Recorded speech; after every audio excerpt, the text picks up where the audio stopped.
हरि ओम। बोलो गंगेश्वर महादेव की जय।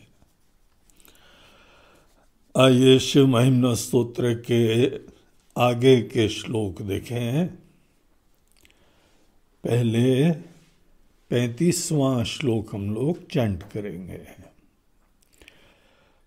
महेशाना परो देवो महिम्नो न परास्तुति अघोरान्ना परो मंत्रो नास्ति तत्त्वं गुरोः परम्। यहां पर आपने इस श्लोक में नोट करा होगा कि यह श्लोक का छंद सडनली छोटा हो गया है। अभी तक के जो श्लोक थे 4 लाइन के श्लोक, और उस छंद का नाम था शिखरणी। शिखरणी छंद के बाद सडनली यहां पे 2 लाइन के अनुष्टुप छंद आ गए। तो यहां पर एकदम दिखाई पड़ता है कि अब यहां पे जो रचना है वो चेंज हुई है। विद्वानों का मानना है कि शिव महिम्न स्तोत्र जो पुष्पदंत जी ने लिखी थी वो पिछले श्लोक में समाप्त हो गई,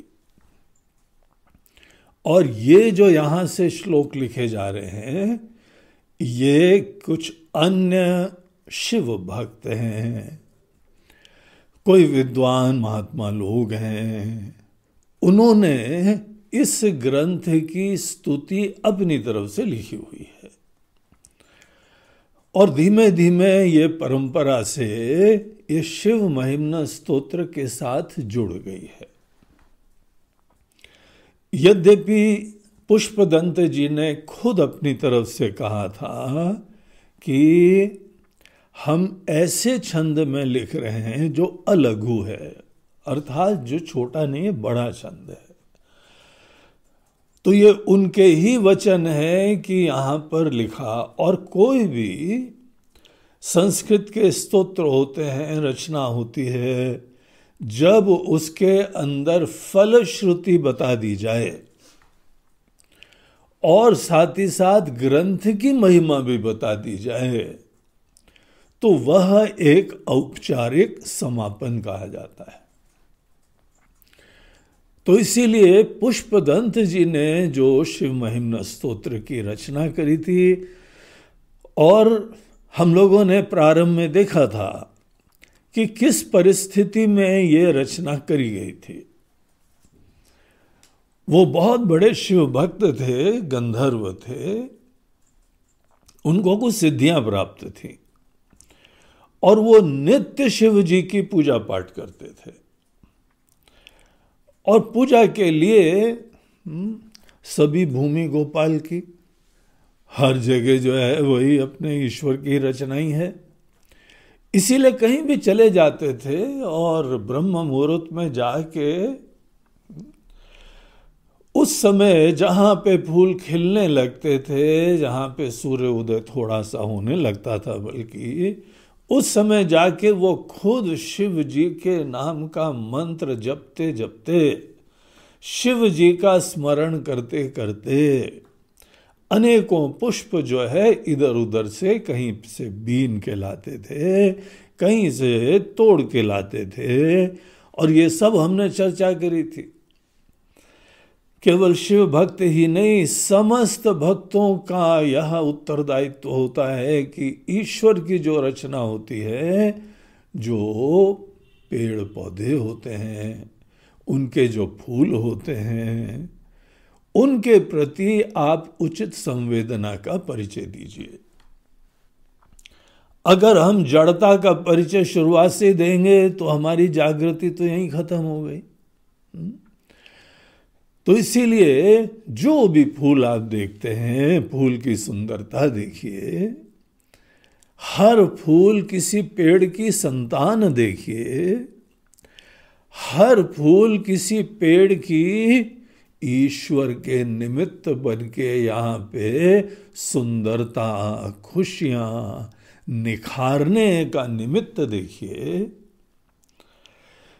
इसी तरीके से हमको पेड़ और फूलों को देखना चाहिए, और फल उनका फाइनली प्रसाद होता है हम लोगों को। तो इस दृष्टि से देखते हुए जब भी फूल लेते हैं तो या तो हम लोग फ्रेश गिरे हुए लेते हैं, और पेड़ से भी ले सकते हैं जहां पे बहुत हो, सामने की सुंदरता खत्म नहीं हो, दाएं बाएं पीछे से लेना चाहिए। और वो भी जैसे पेड़ को आप प्रणाम करते हुए, उनसे आज्ञा लेते हुए, हर चीज में ईश्वर है। शिव जी कण कण में विराजमान है, शिव जी सबकी आत्मा है, आप शिव भक्त हैं। इसलिए इस प्रकार से फूल तोड़ते हुए वो अपनी डेली आते थे और शिव जी की अर्चना पूजन करा करते थे। बड़ा अच्छा नियम चल रहा था, कोई प्रॉब्लम नहीं थी। लेकिन संयोग वशात, अब वो संयोग अच्छा रहा बुरा रहा, ये आप लोग सब अपने गणित लगा लेना। हमारे दृष्टिकोण से तो अच्छा रहा कि एक राजा के बाग में वो चले गए, और राजा को अपनी बगिया बहुत प्रिय थी। वो गार्डनिंग का शौकीन था, फूल फल वगैरह बगीचा लगा के खुद सेवा करा करता था। तो वहां पहुंच गया, उनको पता नहीं था, अनजाने में वो उधर से फूल, और उनको तो बड़ा खजाना मिल गया पशुपतिनाथ जी को। बोलते हम इधर उधर भटकते थे, ये तो एक ही गार्डन में सब मिल रहा है। तो वहां जाके वो फूल तोड़ते थे, तो राजा को पता लग गया कि कोई यहाँ पे फूल तोड़ ले जाता है, और उसको अच्छा नहीं लगा। बोला एक एक फूल हम रास्ता देखते हैं, कली जैसे हो रही है, फल धीमे धीमे बढ़ रहा है, पता लगा गायब। तो उसने चौकीदार लगाए थे। चौकीदार जो है वो भी नहीं देख पाए कि कोई बोला अदृष्ट सा आता है महाराज, वो दिखते ही नहीं है। हम रात भर जगे रहे, सवेरे के समय भी जगे रहे, रात को तो एनीवे फूल तोड़ना ही नहीं चाहिए, केवल दिन में ही तोड़ने चाहिए फूल। सूर्य अस्त हो जाए फिर फूल कभी नहीं तोड़ो। सूर्य उदय के बाद ब्रह्म मुहूर्त में निकल जाओ, और जैसे सूर्योदय होता है सूर्य देवता को प्रणाम करने के बाद फिर ही पेड़ों से आज्ञा लेके फूल तोड़ने चाहिए। तो सब लोग सूर्योदय के समय विशेष अलर्ट रहते थे, चौकीदार लोग, तब भी गायब हो जाते थे। तो राजा ने एक ट्रिक निकाली, बोला कि देखो सवेरे सवेरे कोई फूल ले जाता है, हो ना हो कोई भक्त ही होता है, लेकिन ये तरीका उचित नहीं है, आज्ञा लेनी चाहिए, फिर उसको तोड़ना चाहिए। कहाँ से तोड़ना है, क्या नहीं तोड़ना है, ये हम बताएंगे। तो उन्होंने शिव जी की पूजा का निर्माल्य, उतरे हुए फूल, उनके ही गेट के एंट्री में ही डालना चालू कर दिया। इधर उधर डाल दिए तो ये सवेरे सवेरे आए, और निर्माल्य के ऊपर पैर कभी नहीं पड़ना चाहिए। उतरे हुए फूल जो होते हैं बहुत संभाल के उतारो, और एक जगह जमा करो, और कहीं जाके उसका ऐसी जगह विसर्जन कर दो जहां पे किसी के पैर के नीचे भी नहीं आए।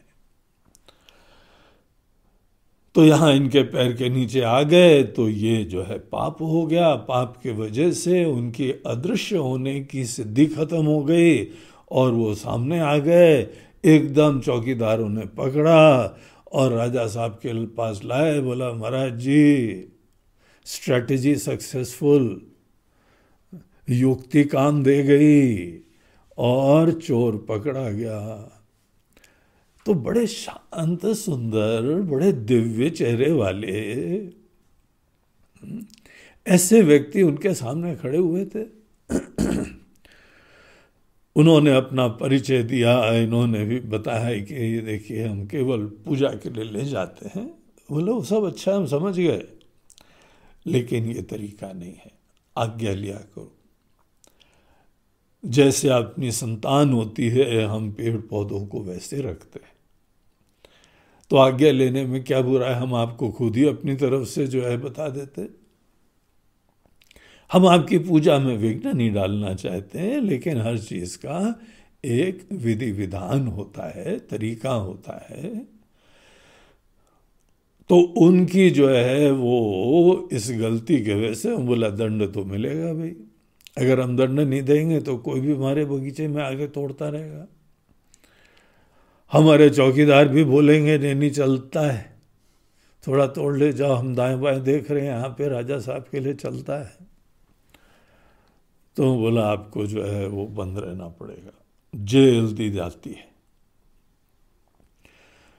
तो जेल जब हो गई तब उन्होंने इस ग्रंथ की वहीं पे जेल के अंदर रचना करी, और वहाँ पे रचना समाप्त हुई।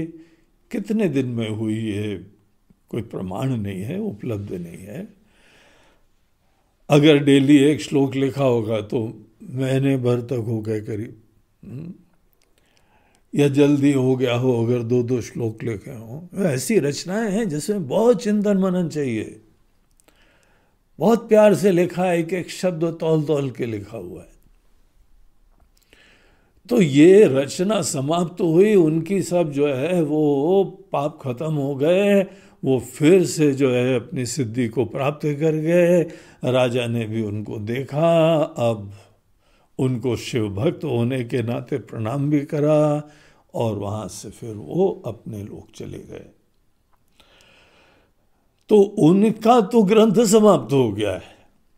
अब ये बाकी अनेकों महात्मा लोग, आचार्य लोग, उन्होंने ये आगे लिखा है। उनके यह विचार हैं इस रचना के बारे में। तो यहां 35वें श्लोक में वो क्या कहते हैं? महेशाना परो देवो। महेश समस्त ईश में जो महान है, जो महान भी है ईश भी है। तो जो महान भी हैं ईश भी हैं वो महेश हैं। समस्त ईश में महान ये जो है इसका समास नहीं होगा, इसका समास होगा जो महान है और ईश है वो महेश है। और ये शब्द जो है शिव जी के लिए ही यूज होता है। शिव जी से बड़ा कोई महान हमारी दृष्टि में दिव्य अभिव्यक्ति नहीं होती।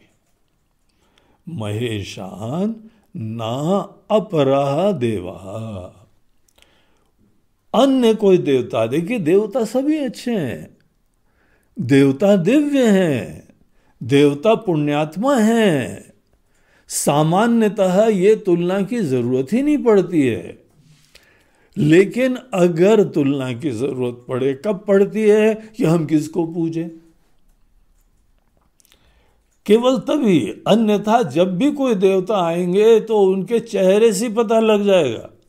जैसे कोई अच्छा व्यक्ति होता है ना, आपको चेहरे से पता लग जाता है। प्रसन्न चेहरा, सात्विक कांति, विचारशीलता, सौम्य आंखें, सुंदर उदात्त विचार, धर्म की निष्ठा, स्वस्थ व्यक्तित्व, ये सब चीजें किसी व्यक्ति के अंदर कोई दिव्य गुण, भाव और ज्ञान के सूचक होते हैं। जब हनुमान जी राम जी को पहली बार मिले थे तो राम जी ने उस समय ही लक्ष्मण जी को दाएं मुड़ के धीमे से बोला कि लक्ष्मण, हम तुमको बताएं, ये व्यक्ति जो भी हो बहुत कोई विद्वान है, चारों वेदों का ज्ञाता है, ये बड़ी दिव्य व्यक्ति है। तो चेहरे से आदमी का पता लग जाता है। जिस आदमी के अंदर विकार है, क्रोध है, अभिमान है, देखो उसके चेहरे पे क्या टेंशन दिखाई पड़ता है। बहुत राग द्वेष रखो, हमको अच्छा लगता है, हमको नहीं अच्छा लगता, सदैव रोना। जिसको यहाँ दुनिया में कोई ना कोई चीज रोने की मिलती रहती है, उसका चेहरा कैसा रहेगा?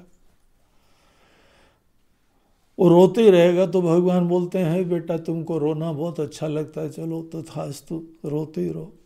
तो चेहरा लटका होता है, नीरस होता है। कॉन्फिडेंस नहीं होगा तो फिर बड़े दब्बू रहोगे।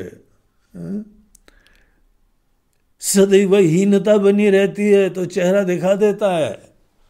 तुम्हारे खड़े होने का, तुम्हारे सर उठाने का, हर चीज का अंदाज, तुम्हारे मन के अंदर कैसे विचार हैं, कैसे भावनाएं, सब पता लग जाता है। तो बाकी देवता जब भी आपको मिलेंगे अच्छा ही लगेगा। आपके पुण्य उदित होंगे जब कोई देवता आता है।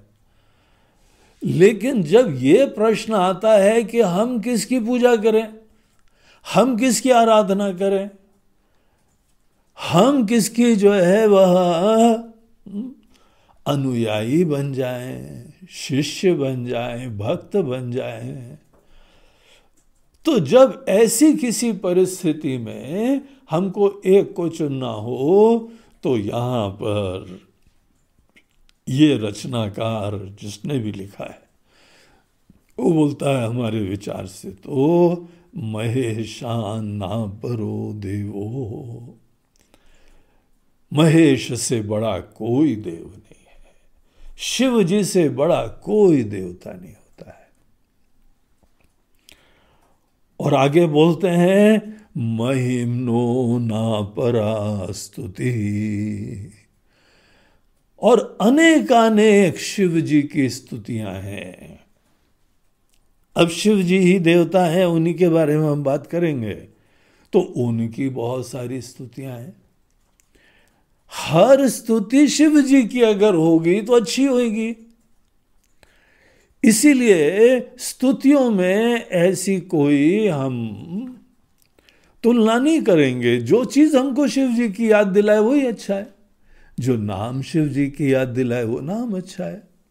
जो जगह शिव जी की याद दिलाए वो जगह अच्छी है।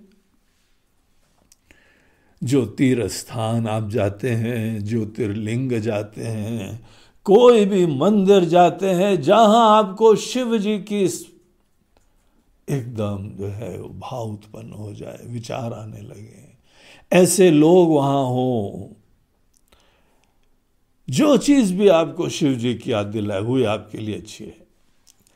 लेकिन इस स्तुति की तो बात ही कुछ और है। क्या खास है इसमें महाराज? बोलते हैं अरे आप अगर सुनते आए हो तो आप पूछोगे नहीं ये प्रश्न। अगर कहीं बाय द वे आपको यही यूट्यूब में प्रवचन मिल गया है और सीधे इसी प्रवचन को आप सुन रहे हो, तो आपने सुना ही नहीं है कि शिव महिम्न स्तोत्र के क्या विचार हैं, क्या गहराई है, क्या व्यापक कैनवस है।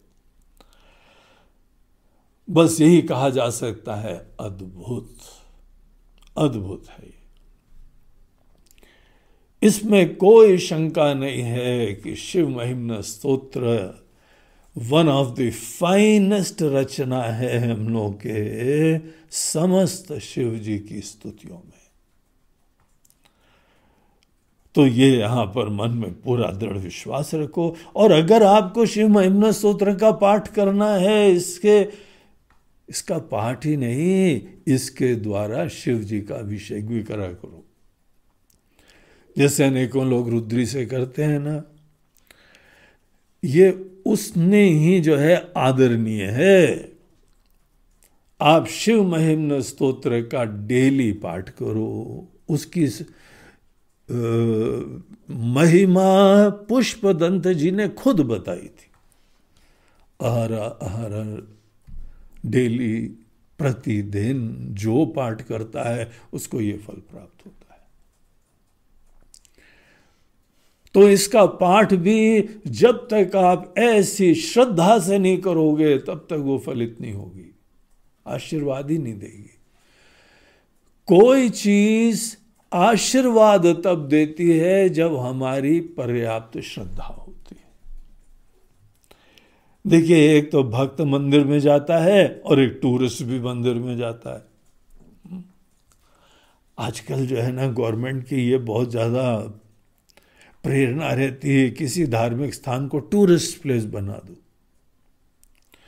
अब उनकी युक्ति ये रहती है कि महाराज जी, हमारा धर्म का स्थान है, यहाँ पे दुनिया भर से लोग आएंगे, हम टूरिस्ट के लिए थोड़ी व्यवस्था कर देंगे तो यहाँ की अर्थव्यवस्था अच्छी हो जाएगी, हमारे पंडित लोग, हमारे मंदिर की व्यवस्था, यहाँ के दुकानदार, यहाँ की ट्रांसपोर्टेशन, यहाँ के होटल वाले, सब लोगों को काम धंधा मिल जाएगा अगर हम किसी तरह टूरिज्म जोड़ देते हैं। अब एक दृष्टिकोण से दलील तो सही है, हम लोगों की भावना का भी स्मरण करें, उसके भी उत्कर्ष का विचार करें, लेकिन हम उनके धर्मार्थ काम का भी विचार करें। इस दृष्टिकोण से किसी भी धार्मिक स्थान को टूरिस्ट प्लेस बनाना एक दृष्टिकोण से ठीक है।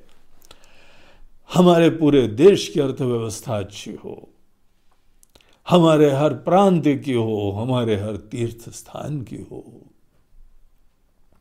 लेकिन जब बहुत पैसा आने लगता है ना, तो वहां सिस्टम बिगड़ने और बदलने लगता है, ये भी ध्यान रखना चाहिए। और नियम हमारे टूरिस्ट लोगों के लिए भी बहुत कड़क होने चाहिए कि जो हमारे मंदिर की व्यवस्था है उसी से उनको चलना चाहिए। फिर ये नहीं है जाके सुप्रीम कोर्ट में जाके दलील दो, यहाँ पे तो कोई भी जा सकता है, कोई भी धर्म का जाए हो, कोई भी पात्रता हो, वो सब नहीं सही बात है। तुमने मंदिर नहीं बनाया है, मंदिर किसी ने बनाया, किसी परंपरा से बनाया है, किसी प्रयोजन से बनाया है। और अगर तुमको यहाँ पे दर्शन करने आना है तो तुमको हमारे हिसाब से ही चलना चाहिए। हमको रूसी प्रेसिडेंट पुतिन जी की एक स्टेटमेंट पढ़ने को मिला। वो बोलते हैं कि देखो, हमारे वहाँ पे अल्पसंख्यक लोग आते हैं, हम लोग उनको अलाउ करते हैं। आपका स्वागत है हमारे देश में, आप वहाँ विजिट करना चाहते हैं, घूमना चाहते हैं, कुछ काम धंधा करना चाहते हैं, करो। लेकिन अगर कोई यहाँ पे हमारा संविधान, हमारा नियम बदलने के लिए कोई गठजोड़ करके आंदोलन करेगा तो हम सीधे निकाल के बाहर करेंगे आपको। हमको आपकी जरूरत नहीं, आपको हमारी जरूरत है। हमारा देश, हमारे समाज, हमारे नियम पहले से चल रहे थे। आप आकर्षित हुए, आप पधारे हैं, हम आपको यहाँ स्वागत कर रहे हैं, लेकिन सर पे मत चढ़ जाओ हमारे। आपको हमारे देश के नियम का पालन करना चाहिए और हम बड़े स्वाभिमान से अपनी परंपराओं का पालन कर रहे हैं। ये तरीका ही होना चाहिए। हर मंदिर में जो नियम हम लोग के वहाँ के हैं वही नियम पालन होंगे। अब जगन्नाथ मंदिर में जो है वो कोई भी दूसरा, इंदिरा गांधी भी जाने की कोशिश करती रही, प्राइम मिनिस्टर थी, बड़ा हाथ पैर मार लिया। वहाँ के लोगों ने बोला नहीं, आप इस क्षेत्र में आए, हम आपका बाहर स्वागत करेंगे, आदर करेंगे, आप देश की प्रधानमंत्री हैं, लेकिन क्षमा करिए, ये हमारा मंदिर है, हम लोग सेवक हैं, इसकी एक परंपरा है, एक व्यवस्था है, एक नियम है। अगर हर व्यक्ति के वजह से हमारे नियम बदलते रहे तो थोड़े दिन बाद क्या दुर्दशा होगी। यहाँ पे कोई जो है आपका भी इंटरेस्ट नहीं रहेगा और किसी का उत्थान नहीं होगा। हमारा टूरिज्म इंटरेस्ट प्रायोरिटी नहीं है। टूरिस्ट लोगों को हमारा स्थान इंटरेस्ट का विषय है। इसीलिए उन लोगों को अपने हिसाब से यहाँ परिवर्तित होना चाहिए। कई मंदिरों में तो अपने पैंट शर्ट से नहीं चलता है, वहाँ धोती पहनो। लुंगी पहनो। कोई भी आए, दक्षिण में हम अनेकों जगह गए, अब सन्यासी थे इसीलिए किसी ने कुछ नहीं बोला, और अनेकों जगह सन्यासी कोई, महाराज जी ये कौन सा कपड़ा पहने हुए हो, आपको धोती और अंगवस्त्र पहनना चाहिए। तो कोई भी अपनी व्यवस्था का नियम रखे, नियम किसी का भी हो, वहां डेमोक्रेटिक राइट्स नहीं होती हैं। जिसने बनाया उसने किसी प्रयोजन से बनाया है। तो यहां पर हर जगह अपना एक नियम होता है। यह श्रद्धा का, धर्म सदैव श्रद्धा का विषय होता है। और हमारे संविधान ने हर धर्म को इज्जत दी है, बोला कि आप यहां पे अपने धर्म के अनुरूप आप कोई भी कार्य कर सकते हैं। तो आप जो है यह शिव महिम्न स्तोत्र का पाठ करें, शिव महिम्न स्तोत्र से अर्चना करें, शिव जी का अभिषेक करें, जो भिन्न भिन्न प्रकार से आपको करना है, पूर्ण विश्वास श्रद्धा रख के। इससे महान कोई स्तोत्र नहीं है शिव जी का। और आगे कहते हैं अघोरान नापरो मंत्रो। अब देखिए, हम कह रहे हैं ना ये श्लोक किसी और ने लिखे हैं, अब यहां प्रमाण मिल जाता है किसी और ने किसने लिखे हैं। कोई अघोरी साधु ने लिखे हैं। एक अपने वहां शिव जी के भक्तों की परंपरा है, जिसको जो लेट हुई, बहुत प्राचीन नहीं है, जो इन्होंने लिखी है, जिसने भी बाद में श्लोक ऐड करे हैं, वो अघोरी लोग होते हैं। अघोरी लोग जो है वामपंथी संप्रदाय है, और नाम अघोरी है लेकिन होते बड़े घोर हैं। वो रहेंगे शमशान में ही, और शव से ही जो है वो उससे जोड़ के साधना वाधना कोई तंत्र वंत्र करा करते हैं। शक्ल भी उनकी जो है वह पूरा रुद्रगण जैसे लगते हैं। वो लोग एक मंत्र का पाठ करते हैं, उसको अघोरी मंत्र कहते हैं। जब अघोरी लोगों को दीक्षा मिलती है तो यह एक अघोरी मंत्र दिया जाता है। क्या है वो मंत्र? बोलते हैं भैया हम अघोरी नहीं है, हमको थोड़ी पता है, हमको दिया ही नहीं हमारे गुरुजी ने, ना हमारे गुरुजी अघोरी थे, और इसीलिए अघोरी मंत्र सीक्रेट मंत्र है। हाँ, इतना हमने सुना है कि वो जो अघोरी मंत्र है रुद्रम के एक मंत्र से वो जुड़ा हुआ है। ओम अघोरेभ्यो अथ घोर घोरेभ्यः सर्वेभ्यः सर्व सर्वेभ्यः नमस्तेस्तु रुद्र रूपेभ्यः। इस मंत्र के साथ अनेकों प्रकार के बीज मंत्र जोड़े जाते हैं। बीज मंत्र, हम क्लीम श्रीम, ये सब जो होते हैं ना, इनको वो बोलते हैं बीज मंत्र।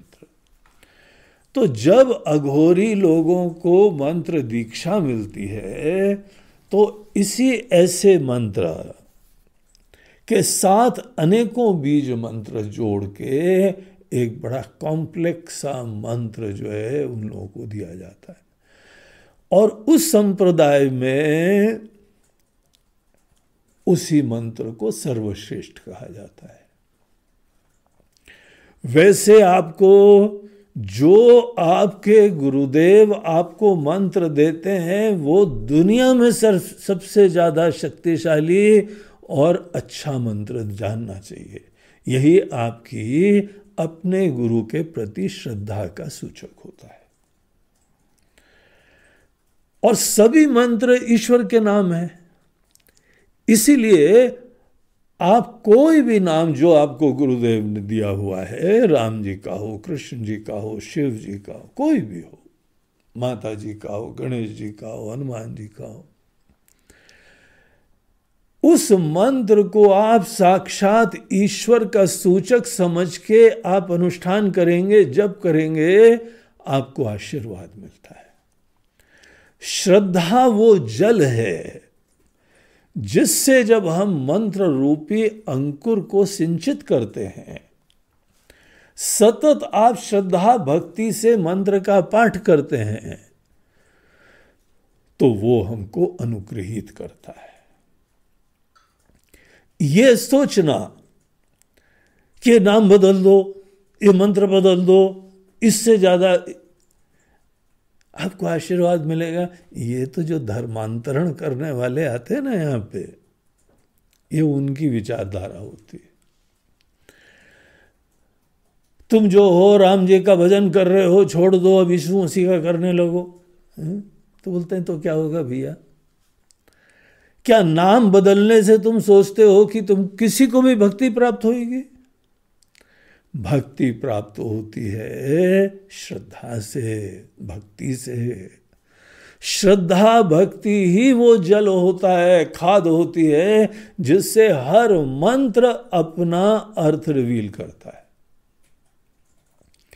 इसीलिए उन चक्रों में नहीं पड़ना चाहिए।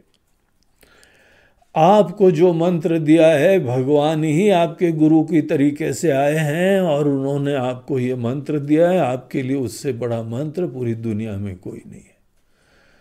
आप अपने मंत्र के जप से भक्ति प्राप्त कर लीजिए, एकाग्रता प्राप्त कर लीजिए, सूक्ष्मता प्राप्त कर लीजिए, अन्य संसारी आपकी इच्छाओं की पूर्ति का आशीर्वाद प्राप्त कर लीजिए एक ही मंत्र से।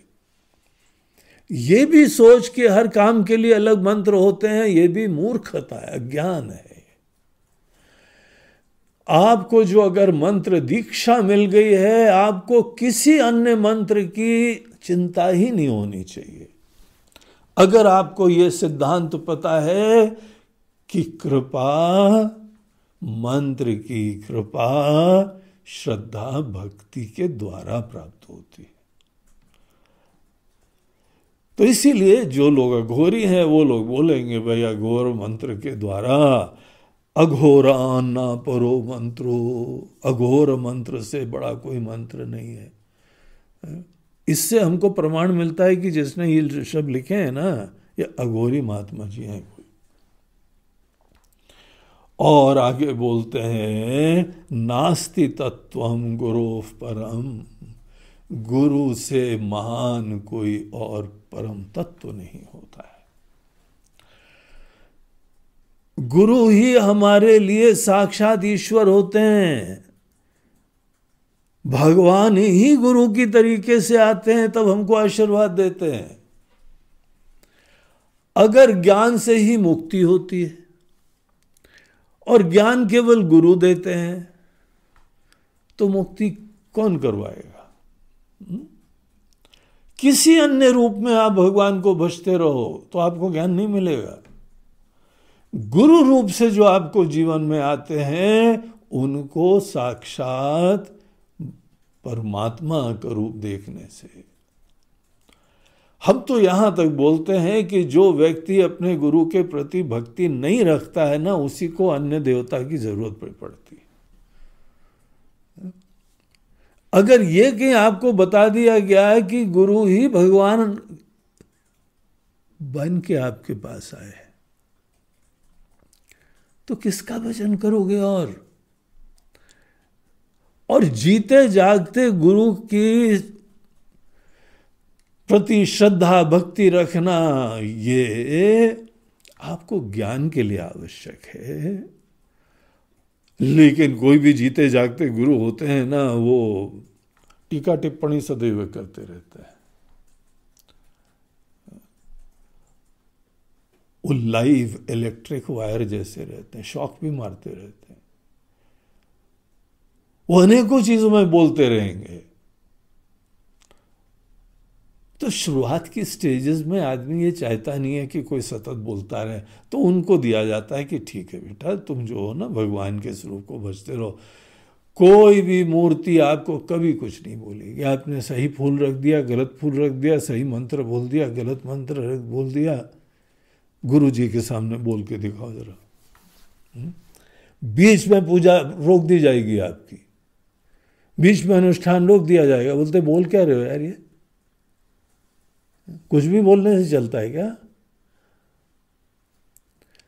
तो गुरु जो है ना, जीते जागते उनको साक्षात परमात्मा समझना वो व्यक्ति के लिए अनुकूल नहीं रहता है, उसके ईगो के लिए सदैव हम पे ठेस पहुंचती रहती है। वैसे गुरु कोई अच्छे होंगे तो ठेस नहीं पहुंचाएंगे, प्यार से समझाएंगे, लेकिन एक बार प्यार से समझाए, दो बार समझाए, जब तीसरी बार समझाएंगे तो गुरु भी गुस्सा करके समझाएंगे, बोला तुम आदमी हो क्या हो? हा? उल्टा मटकाओ कि सीधा मटकाओ? सीधा मटका रखा जाए तो उसमें डाले तो अंदर जाता है, उल्टे मटके में जो डालो वो बाहर बह जाता है। कैसे मूड व्यक्ति हो, समझ में नहीं आ रहा है तुमको? नहीं भूल गए थे, हाँ तो ठीक है, हमारे ऐसे ही बोलने से तुम्हारी भूल खत्म होगी। ये बार बार भूलने का रोग तुम्हारे अंदर है ना, इसको दूर करते हैं हम। तो गुरु जीते जागते गुरु के साथ रहना भी बड़ा मुश्किल है। आपको बताएं, कोई भी जीते जागते गुरु के साथ रहना, सेवा करना बहुत बड़ी साधना होती है। तो वस्तुतः गुरु से बड़ा कोई परम तत्व नहीं होता है, इसमें कोई डाउट नहीं है। तो ये चीज यहां बता के अब देखिए अगला श्लोक भी, एक और श्लोक पाठ करते हैं। दीक्षा दानम तपस्तीर्थम ज्ञानम यागादिका क्रिया महिम्नस्तव पाठस्य कलाम नारहन्ति षोडशी। तो यहां बोलते हैं कि देखिए अनेकों कर्म होते हैं जो आपको पुण्य देते हैं। कुछ कुछ चीजें होती हैं जिनका अदृष्ट फल पुण्य होता है। पुण्य पाप दृष्ट फल नहीं होता है, वो अदृष्ट में आता है।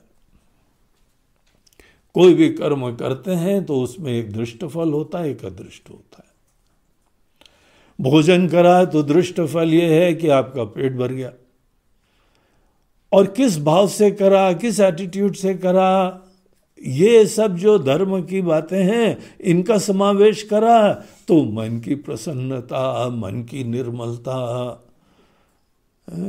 और पुण्य की प्राप्ति, ये सब अदृष्ट फल में होता है। पुण्य की प्राप्ति बहुत सारे तरीकों से होती है, जिसमें कर्म भी कोई विशेष होते हैं और कर्म के अंदर विशेष भावना होती है, एटीट्यूड होती है। केवल कर्म से भी पुण्य नहीं प्राप्त होते। अनेकों लोग पूजा करते हैं, वहां पे जाके दाएं बाएं देखते हैं कि कितने लोग आए, कौन मालदार आया है, किसकी पर्स मार ले, किसकी चप्पल चोरी कर ले। अनेकों जगह मंदिर में लिख देते हैं, भैया अपनी चप्पल संभाल के रखना, कायदे की जगह जाके डिपॉजिट करना, तब जाके हम कुछ जिम्मेदारी ले सकते हैं। कहीं पर भी तुम रख दोगे तो फिर एक जगह तो लिखा था, आप ध्यान नहीं रखेंगे अगर तो दूसरे भक्तों की मनोकामना पूर्ण हो जाएगी। अब दूसरा व्यक्ति आया ही था चप्पल ढूंढने के लिए, आपने कहीं पर भी रख दी तो उसकी मनोकामना पूर्ण हो गई। तो बहुत सारे लोग होते हैं, मंदिर में जा रहा है तो भी उसको पुण्य नहीं प्राप्त होता है, क्योंकि भावना कुछ और है, प्रेरणा कुछ और है। हमारे कर्म भी अच्छे होने चाहिए, जो कि हमारी संस्कृति का सूचक है, परंपरा का सूचक है, स्वाभिमान का सूचक है, लेकिन उसमें विशेष भावना होनी चाहिए, ठीक तरीका होना चाहिए, पूर्ण श्रद्धा होनी चाहिए, तो तब जाके पुण्य की प्राप्ति होती है। चलो हमने मान लिया कि कोई व्यक्ति बहुत ही विधि विधान से अनेकों पुण्य कार्य करता रहता है। कौन कौन से पुण्य कार्य हैं? दीक्षा, पूजा। दीक्षा यहाँ पे पूजा के भाव से है। दीक्षा दानम तपः तीर्थम ज्ञानम यागादिकाः क्रियाः। तो कोई जो है नियमित रूप से बहुत प्रेम से पूजा पाठ करता है, कोई जो है दान देता है, जो भी पात्र होते हैं उनको ही दान देना चाहिए, जिसको जरूरत होती है। जो भी परमार्थ कार्य करते हैं, प्रॉफिट के लिए नहीं करते, वो दान के पात्र होते हैं। इसीलिए हम लोग के वहां पे मंदिर, आश्रम, निःशुल्क स्कूल, और बड़ी बड़ी फीस वाले जो स्कूलों में भी आप दान थोड़ी दे सकते, जहां पे सब लोग को, गरीबों को, अनाथों को, अंधों को, बहरों को, गूंगों को, बीमार को, जहां जरूरत होती है। आज हम लोग का ये आश्रम बना है, व्यवस्था बनी है, ये केवल अनेकों भक्तों की सेवा से बना हुआ है। हम कोई थोड़ी पैतृक संपत्ति लाके हम अपना पूंजी लगा रहे। सन्यासी बनने मतलब सब छोड़ दिया है हमने। हमारे वहां पर भी घर में बड़ी प्रॉपर्टी थी, हमने एक पैसा नहीं, हमने मना कर दिया, ना हमको प्रॉपर्टी में हमारा नाम लेना है, ना कोई कनेक्शन होना है। ये जमीन है, ये सब लोग बांट लो, ये अनेकों घर हैं, ये भी बांट लो, हमको कुछ नहीं चाहिए। हमने निश्चय करा है भगवत भरोसे जीवन जीने का। तो खाली हाथ आए, अगर खाली हाथ आए और ये पूरा आश्रम बन गया, ऑब्वियस अनेकों भक्त लोग हैं जो दान देते हैं, ऐसे सत्कार्य के लिए सेवाएं देते हैं। आज भी हम लोगों का आश्रम केवल दान से चलता है। ट्रस्ट बनाया हुआ है, चैरिटेबल इंस्टीट्यूशन, गवर्नमेंट के द्वारा रजिस्टर्ड चैरिटी है ये। तो लोग चैरिटी देते हैं, दान देते हैं, और गवर्नमेंट ही ऐसी जगह इंसेंटिव देती है कि अगर आप यहाँ पे दान देंगे तो आपको जो है इनकम टैक्स में कोई डिडक्शन प्राप्त होगा। ये गवर्नमेंट ऑफ इंडिया का नियम है, और हम लोग को रिकॉग्नाइज करा गया है कि इस जगह आप लोग दान दीजिए। हम इनको सर्टिफाई करते हैं, रजिस्टर्ड भी करा गया। इनकम टैक्स डिपार्टमेंट ने जो है इसको पूरा छूट दी गई। यहां पे हम लोग निःशुल्क करते हैं। हर व्यक्ति, कोई उम्र हो, कोई जाति हो, कोई धर्म हो, अगर ज्ञान प्राप्त होना है तो ये वो स्थान है जहां पे कोई धंधा नहीं होता है। हमारा दरबार खुला रहता है सबके लिए। उस परंपरा को जो फॉलो कर रहा है वो निश्चित रूप से दान का पात्र है। एक दान होता है, एक दक्षिणा अलग होती है। दक्षिणा क्या होती है? दक्षिणा होती है ज्ञान की प्राप्ति के बाद आप कोई धन्य हुए, ब्लेसेड हुए, और अपनी कृतज्ञता के भी व्यक्ति करते हैं। ज्ञान के बाद आप भी बेनिफिटेड हुए नहीं हुए तो भी ज्ञान की प्राप्ति मात्र, उसके बाद आपको अपनी सेवा देनी चाहिए। और देखिए परंपरा क्या थी हम लोगों की, गुरु बताते हैं क्या दक्षिणा देनी है। इसी परंपरा से आपको ज्ञान प्राप्त करना है। इसी परंपरा का अगर आप श्रद्धा भक्ति रखते हैं तो दान दक्षिणा हम लोगों के समाज में, हमारी परंपरा में परम आवश्यक होता है। हम जानते हैं अनेकों लोग जो है सेवा करते हैं, और हम ये भी जानते हैं अनेकों लोग नहीं भी करते हैं। कितना ज्ञान प्राप्त करेंगे? हमारे वहां तो ऐसे स्वाभिमानी तरीका होता है, अगर हमने ज्ञान प्राप्त करा तो हम अपनी तरफ से यथासंभव को सेवा करेंगे। लोग ज्ञान भी प्राप्त कर लेते तो भी नहीं देते, दानवान भी नहीं देते। वो छोटी बुद्धि होते हैं, हर जगह सब प्रकार के लोग होते हैं, कृपण होते हैं, स्वार्थी होते हैं, प्राथमिकताएं विकृत होती हैं। ऐसे लोग जो नहीं देते ना, उनको ज्ञान से ज्यादा महत्व पैसे का होता है। जीवन भर उसी के लिए जीते रहे हैं, उसी को पकड़ के बैठते हैं। ठीक है, उनका जीवन है, उनकी स्वतंत्रता है, लेकिन हम लोगों के शास्त्र के जो व्यवस्था है उसमें यह है, जितना कमाओ उसमें केवल 1/5वां हिस्सा तुम्हारा है। पंचयज्ञ होते हैं, आपको 5 पार्ट अपनी कमाई के करने चाहिए और 1 पार्ट ही खुद लेना चाहिए। बाकी अनेक जो है वो उसकी राइट्स हम लोग के धर्मशास्त्र के अनुसार। अगर हम लोग का समाज पूरा धर्मशास्त्र के अनुसार चले तो आपकी कमाई का सब लोग बेनिफिशियरी हो जाएंगे। और ये हम लोग के वहां वॉलंटरली होता है। तो यहां पे दूसरा पुण्य कर्म बोलते हैं दानम, दीक्षा दानम।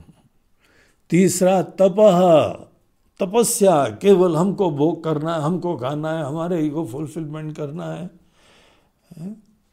जो इंद्रियों का पराधीन रहता है, बाहर से ही सुख प्राप्त करने के लिए उसकी सोच होती है, वो आदमी तप नहीं कर पाता है। तपने का मतलब होता है जो आपकी स्वाभाविक बहिर्मुखता की आदतें हैं उसके ऊपर अंकुश लगा के अंतर्मुख होने की चेष्टा। आदतें तो हर व्यक्ति की, जो भी जीव यहां जन्मता है सब लोग स्वाभाविक रूप से बहिर्मुख होते हैं। तो हमको अंतर्मुख होना चाहिए। इसको उपनिषद में बोलते हैं आवृत्त चक्षु। आवृत्त चक्षु होने के लिए मूल रूप से आदमी को तपस्या करनी चाहिए। वहां पर कठोपनिषद में जहां ये मंत्र आता है, शंकराचार्य जी अपने भाष्य में बोलते कि देखो हर व्यक्ति का जो स्वभाव है ना, नदी की तरीके से उसको वो बहता चला जाता है। विचार, भावना, इच्छा फ्लो होता है, और अपनी ही इस नदी का रुख मोड़ने के लिए उसके लिए तपस्या करनी पड़ती है। स्वाभाविक प्रवृत्तियों पे अंकुश लगा के संकल्प पूर्वक जीने के सामर्थ्य को तपस्या बोलते हैं। तो बड़ा पुण्य का कार्य है ये भी। तीर्थम, अनेकों तीर्थ स्थान होते हैं, विशेष पुण्य के स्थान हैं जहाँ पे अनेकों ऋषि मुनि लोगों का ही तपस्या रही है, रहना लगा है। आज भी अनेकों मनीषी लोग वहाँ जाते हैं, उधर सत्संग मिला करते हैं। तीर्थ की ब्यूटी ये नहीं होती है कि वहाँ पे बहुत ही आपको एयरपोर्ट भी मिलेगा, हेलीपैड भी मिलेगा, 5 स्टार होटल भी मिलेगा। ये सब जो है ना वो टूरिज्म के दृष्टिकोण से, ऐसे लोग भगवान के पास जाके हाई बाई करके आते हैं, उनको थोड़ी पुण्य मिलता है। अगर तीर्थ में जाना है तो आपको तपस्या उसी में इन्वॉल्व हो जाती है, तपना पड़ता है। हमको याद है हमारे दादाजी जिस समय हम लोग छोटे थे वो जाने वाले थे बद्री केदार, 4 धाम बल्कि पूरे। उन दिनों ये भी नहीं पता रहता था कि 4 धाम कोई जा रहा है वापस आएगा कि नहीं आएगा, इसलिए रोना धोना होता था। और वो भी विल लिख के जाते थे, सब अपने वकीलों से निश्चय करा देते थे, और वहां रोड भी नहीं है। कई जगह पैदल जाना है, कई जगह कहीं पे घोड़े पे जाना है। तो ऐसी यात्रा जहां तक ट्रेन ले जाए, थोड़ी देर बस ले गए, फिर पूरा पैदल, और वो भी ऐसे घोर जंगल। वहां पे जो है शेर, भालू, चीते, तेंदुए, सांप, बिच्छू, सब चीजें, जंगल है। तीर्थ स्थान ऐसी जगह क्यों बनाए गए? आपको नीचे जगह नहीं मिली क्या? अरे नहीं, भगवान ही प्रकट हुए थे। अरे भगवान तो हर जगह प्रकट हो जाते हैं भाई, वहां पे आप लोगों ने तीर्थ स्थान क्यों बना दिया? क्योंकि बेटा आपको तपस्या करनी पड़े, वहां जाने के लिए घर से मोह छोड़ना पड़े, घर के लोगों से मोह छोड़ना पड़े, अपने जीवन से मोह छोड़ना पड़े, अपनी आदतों से मोह छोड़ना पड़े। ऐसी अद्भुत सी यात्रा थी, उसको तीर्थ यात्रा बोलते थे। और एक बार कोई तीर्थ यात्रा करता था, नहा लेता था ऐसे दो, सब पाप खत्म हो जाएंगे, पुण्यों का उदित हो जाएगा। इसीलिए बड़ी दिव्य चीज थी। मंदिर के विजिट को तीर्थ नहीं बोलते हैं। तीर्थ यात्रा में जगह की प्रधानता नहीं है, उस यात्रा की प्रधानता है। तीर्थ में जाने की भावना से जो चुनौती, मुसीबतों का आप स्वेच्छा से आश्रय लेके फिर जाते हैं। एक यहां पे यात्रा होती थी जो नर्मदा जी की पूरी परिक्रमा, हमने खुद देखा। अभी तो डैम वैम बन गए, सब सत्यानाश कर डाला। पूरी नर्मदा जी का बगैर उनका तट पार करे हुए पूरा शुरू से अंत तक, जंगलों से होते हुए, गांव से होते हुए, पहाड़ों से होते हुए, आपके जितना फैट वैट होगा ना सब ठीक हो जाए वहां जाने से। और ये थोड़ी है कि हम कोई ऐसे बूट्स पहन के जा रहे हैं, सब नंगे पैर जा रहे हैं। और 2 कपड़े से ज्यादा तुमने रखे तो रास्ते में सब ले लेंगे लोग। अनेकों भील भिलाड़े वो चोरी करते हैं, बोलते हैं हम तो जो है नर्मदा मैया के भाई हैं। उनको बोले ही जाता है मामा, तो मामा लोग आके जो है वो ले जाते हैं। एक स्वामी जी बोलते हैं हमने तो दे दिए जितने कपड़े थे, ये सब ले लो मामा। बोलते हैं हम फोकट का थोड़ी खाते हैं। 2 डंडे लगाए, बोलते हैं मेहनत का खाते हैं, और तब लिए। बोले ये थोड़ी है कि हमको इन चीजों की पड़ी हुई है। तुमको यहाँ पे पूरा भगवान के ऊपर आश्रित करके भेजना है। नहीं मगर हम नंगे हो जाएंगे, बोलते हैं तुम देहात बुद्धि से युक्त हो, बड़े ज्ञानी लोग मामा। तो हो जाओगे, बर्थडे सूट में ही तो रहोगे, यात्रा करो। ऐसे करते हैं। अब वहां पे कौन जाए? आपको लगता है कोई नहीं जाते थे?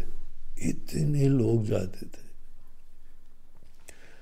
और एक जगह लूट लेंगे, दूसरी जगह आप पहुंचे तो वहां आपका आदर सत्कार होगा, आपको कपड़े भी देंगे, खाना भी देंगे। अरे भगवत भरोसे होके जीने का एक बात ही और है।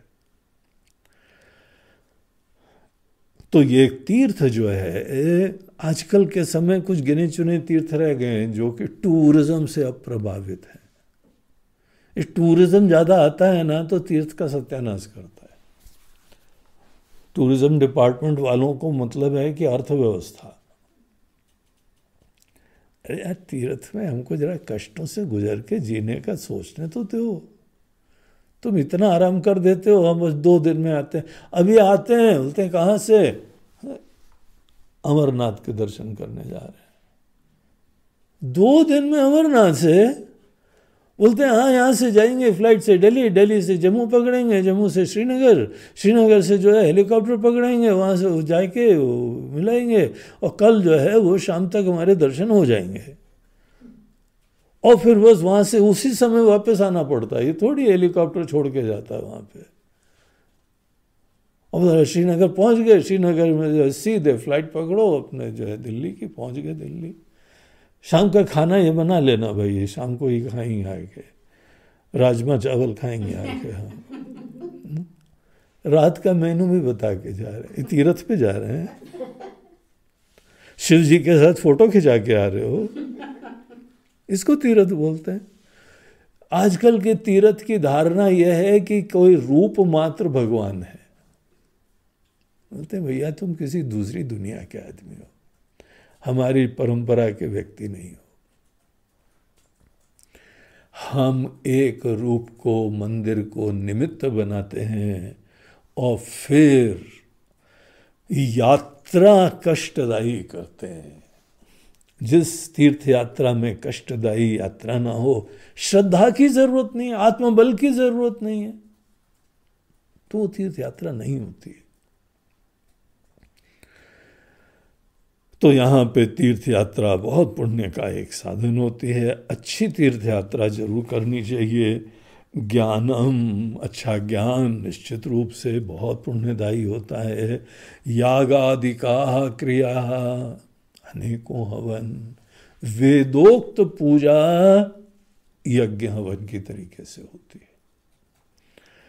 उसके बाद यही जो है, जो वेदों में यज्ञ हवन होते थे, वो पुराण युग में हमारे ही मनुष्यों ने उसको पूजा का रूप दे दिया। तो आज जो पूजा प्रचलित होती है उसमें यज्ञ भाव होता है।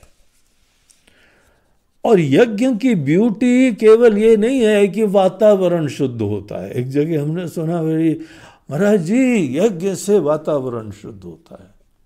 मैं बोला यार तुम क्या, तुमको बताएं अब, मूर्ख हो, ना समझो।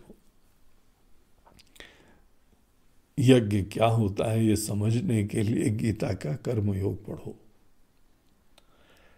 निस्वार्थ सेवा अर्पण, ईश्वर की खुशी के लिए जीना, तत्सुख सुखित्वम, उनके सुख के लिए तुमको सुख हो। जो भी शास्त्र ने बताया है पूरी श्रद्धा से वो अनुष्ठान करो। उतनी चीजों के बारे में सजग रहो, तुम्हारी सजगता होगी, निस्वार्थता होगी। फॉर द फर्स्ट टाइम अपने स्वार्थ के लिए जीना बंद करोगे। ये पैराडाइम शिफ्ट, ये परिवर्तन, स्वार्थ से निस्वार्थ तक, इस परिवर्तन की प्रक्रिया को यागादि का क्रिया कहते हैं। तो बड़ी पुण्य की होती है। तो यहां पर ये ग्रंथ, ये जो श्लोक रचना करने वाले हैं वो बोलते हैं, देखिए ये सब दीक्षा दानम तपस्तीर्थम ज्ञानम यागादि का क्रिया, ये सब पुण्य के कर्म है। लेकिन ध्यान रहे, हम तो यहाँ स्तुति कर रहे हैं शिव महिम्न स्तोत्र की। तो स्तुति में क्या कहते हैं? महिम्न स्तव पाठस्य, अगर तुम शिव महिम्न का पाठ करते हो, कलाम नारहंति षोडशीम, 1/16 उसकी कला, उसका पाठ से, पुराने जमाने में रुपये आने होते थे ना, 1 रुपये में 16 आने। बोलते हैं बाकी सब जितने पुण्य है ना, इस महिम्न स्तोत्र के पाठ की तुलना में सब जितने पुण्य हैं 1/16, 1 आना भी पुण्य नहीं है उनका। इतने छोटे हैं और महिम्न स्तोत्र का पाठ इतना महान है। इसके पाठ से पूरे 1 रुपया पुण्य मिलता है और उनके 1 आना नहीं मिलता। सब कर लो तो भी। स्तुति का अंदाज है भैया, बस और कुछ नहीं। समझ जाओ क्या कहना चाहते हैं। वो तुमको प्रेरणा देना चाहते हैं, भाई इसका पाठ जरूर करते रहना। और साथ साथ बोलते हैं कि हाँ वो पूजा भी करो, तीर्थ भी करो, दान भी करो, लेकिन डेली पाठ करते रहो। तो ये उनकी भावना है। तो इस तरीके से इन 2 श्लोकों में हम लोगों को शिव महिम्न की स्तुति, अब ये देखिए शैली पता लगती है किसी और की, तो किसी और आचार्य लोगों ने, महात्मा लोगों ने लिखा है। तो वो ये 2 श्लोक हैं। और भी यहाँ पे कुछ ऐसे श्लोक आते हैं जो कि हम लोगों ने ये पूरा एक संकल्प लिया है शिव महिम्न स्तोत्र के अध्ययन का। तो वो श्लोक भी हम संक्षेप से कल से उसको देखेंगे। आज ये यहाँ पे ही समापन होता है।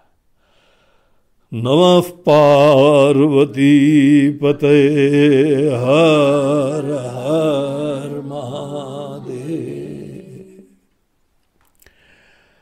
आज के कार्यक्रम के प्रायोजक हमारे इंदौर के सुनील गर्ग, सपत्नीक मंजू गर्ग उनकी तरफ से था, और साथ साथ बम्बई के सतीश शर्मा, एडवोकेट सतीश शर्मा और उनकी पत्नी एडवोकेट सुमन शर्मा।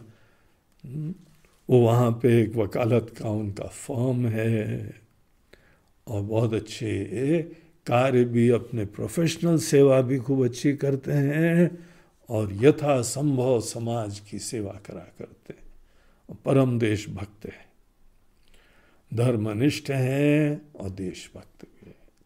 उन्होंने आज के कार्यक्रम का उन्होंने भी स्पॉन्सर करा है। तो दोनों को हमारी बहुत बहुत शुभकामनाएं और आशीर्वाद।